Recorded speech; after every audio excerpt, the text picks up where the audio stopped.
Where does the electricity to run this mixer come from? We can follow the wire and see. It leads where you might expect, to an electric outlet. Lamps get there. So do some electric trains. But not everything electrical has to be plugged into an outlet for electricity. This portable radio gets electricity from dry cells. This flashlight gets electricity from a nickel-cadmium battery. Electricity for starting this automobile engine comes from a lead storage battery. A lead storage battery, a nickel-cadmium battery, a dry cell. All three produce electricity from chemicals and chemical changes. To understand how, you have to think about electrons, because electricity and chemical changes is really the story of electrons in movement. We can learn something about electrons in movement, ordinary salt, a simple chemical compound. Salt is made of two elements, sodium and chlorine. To understand what happens when salt is formed, let's think of two atoms, a sodium atom and a chlorine atom. Of course, this is just a diagram. They don't really look like this. When sodium chloride forms, an electron leaves the sodium atom and becomes part of the chlorine atom. The two atoms are changed. They're called ions now. A sodium ion and a chloride ion. Now, whenever anything gains or loses electrons, we say that it becomes charged. The sodium ion has a plus or positive charge.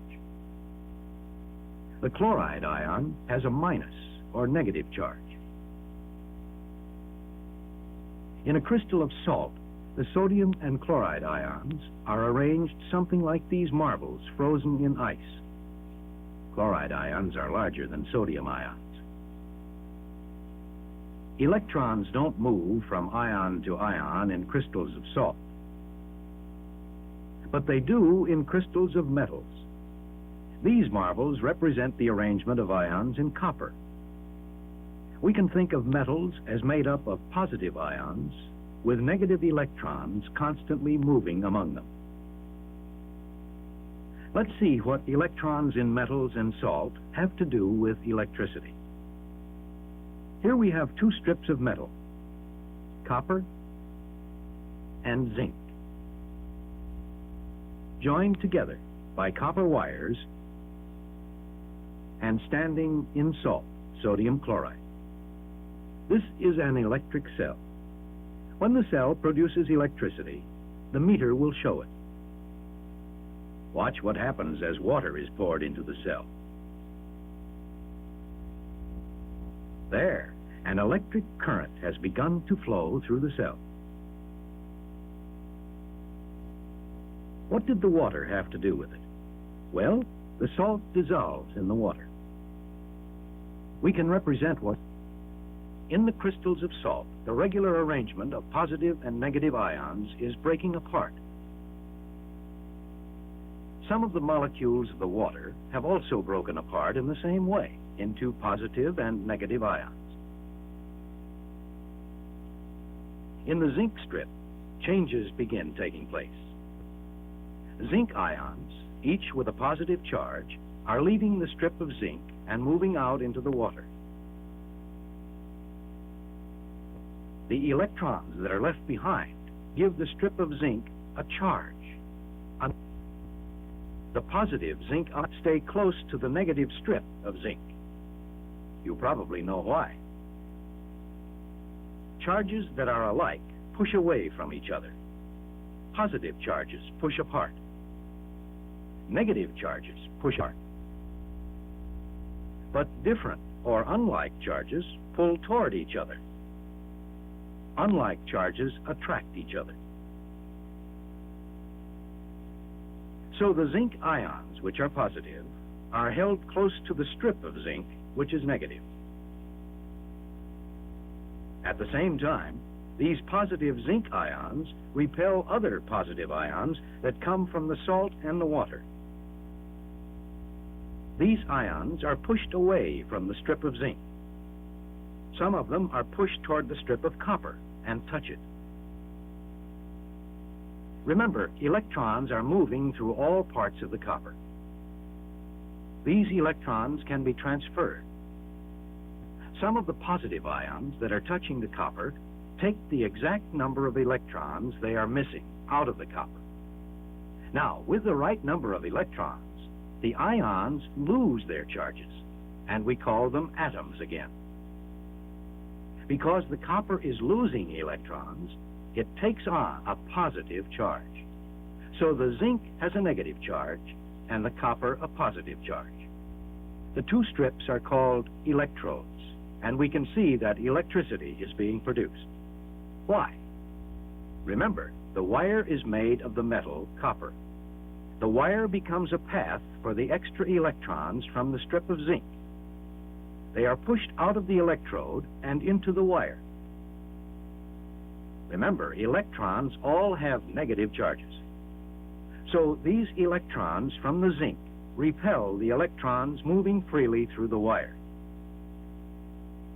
At the same time, as you saw before, the positive ions around the copper electrode attract electrons. This causes electrons to be pulled out of the wire and into the strip of copper. So in this electric cell, there is a push at the negative electrode and a pull at the positive electrode. This push and pull cause billions and billions of electrons in the electrodes and the wire to move in the same general direction. And what do we have? A flow of electrons, an electric current. All cells and batteries that produce electricity from chemicals work in this same way. Now, instead of a strip of zinc for an electrode, like this cylinder, and suppose we put the copper electrode inside it. With water and salt in the cell, will electricity be produced? Yes. This is very much the way dry cells are built. Even though we call this a dry cell, it really isn't dry. The chemical inside, ammonium chloride, is moist, like paste. The moisture allows the positive and negative ions of the chemical to move freely through all parts of the cell. At the negative zinc electrode, electrons are pushed into the wire that is attached to it. The positive electrode is made of carbon. Here, electrons are pulled out of the wire and are taken up by the ions in the paste. Dry cells have many uses.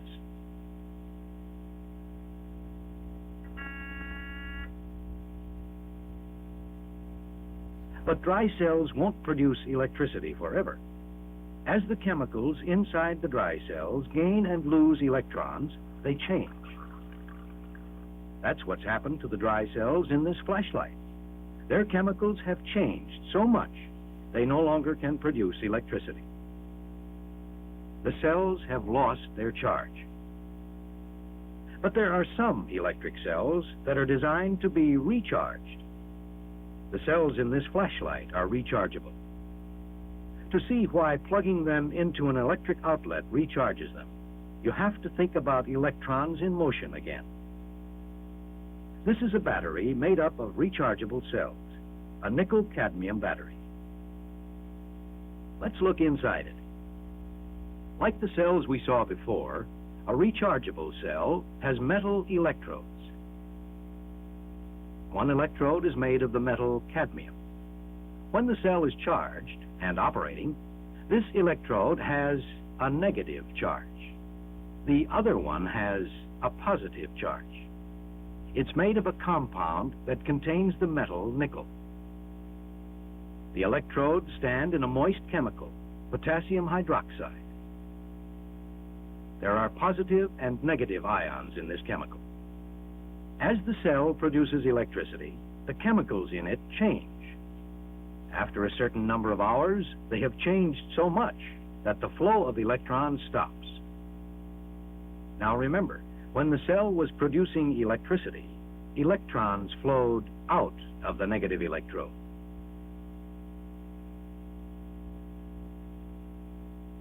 Electricity is made to flow into the negative electrode when the cell is recharged. During recharging, electrons are also pulled out of the positive electrode into the wire. Passing an electric current through the cell changes the chemicals in it back to their original form. Then the cell is charged, and it can produce electricity again. Rechargeable batteries have many uses.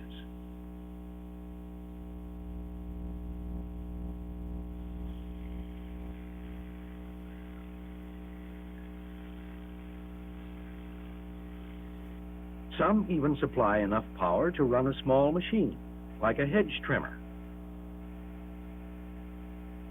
or provide power for portable lighting equipment. The electrical system of an automobile depends on a lead storage battery, which is also rechargeable. The electricity produced by the battery is used to start the engine.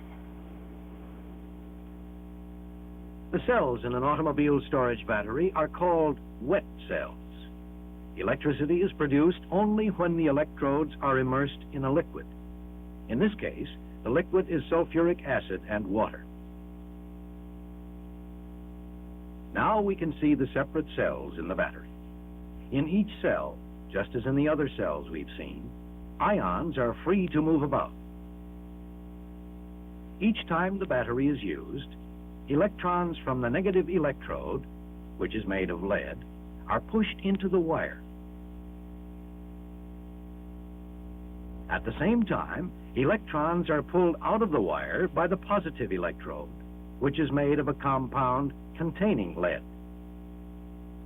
Each time electricity is taken from the battery, the chemicals inside it change. If the battery is allowed to run down, the chemicals change so much that no electricity can be produced. A lead storage battery, like the nickel-cadmium battery, can be recharged by passing an electric current through it. The electric current changes the chemicals in the battery back to their original form. Then the chemicals in the lead storage battery can produce electricity again, just as chemicals do in nickel-cadmium batteries and dry cells. Electric cells that give us electricity from chemicals.